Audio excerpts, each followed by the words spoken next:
Bhojpuri industry के प्रत्येक गाने सबसे पहले आपको मिले तो अभी सब्सक्राइब करें जय गणेश म्यूजिक भोजपुरी चैनल को, और हाँ, बेल आइकन दबाना बिल्कुल ना भूलें।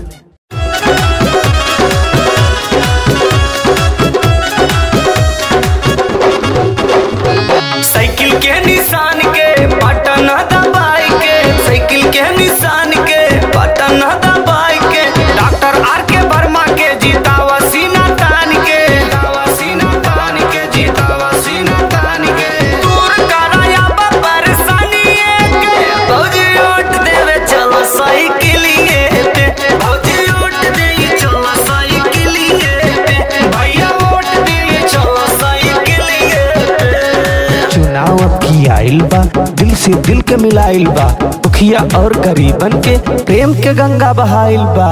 हाय भौजी सोच कहतानी सही प्रत्याशी आइल बा। भौजी ओट देवे चलो साइकिलिए पे, भौजी ओट दे चलो साइकिलिए पे, गरीब मजदूर किसान ना भूलई है, किसान ना भूलई है, किसान ना भूलई है, डॉक्टर आर के वर्मा अखिलेश के जीतई है, अखिलेश के जीतई है, अखिलेश के जीतई है, बंद करा झूठ के दुकानिए के, भौजी ओट देवे चला साइकिलिए पे, भौजी ओट देवे चला साइकिलिए पे, भैया वोट दे चला साइकिलिए पे।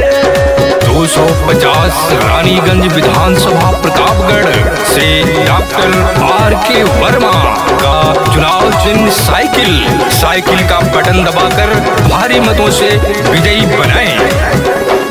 डॉक्टर आर के वर्मा सबके रहिया निहारे, रहिया निहारे, हाँ रहिया निहारे, साइकिल साइकिल कह के राजेश पाटिल पुकारे, साइकिल साइकिल कह के राजेश पाटिल पुकारे, श्याम भोजपुरी सबैया के, भौजी ओट देवे चला साइकिलिए पे, भौजी ओट देवे चला साइकिलिए पे, भैया वोट देवे चला साइकिलिए पे।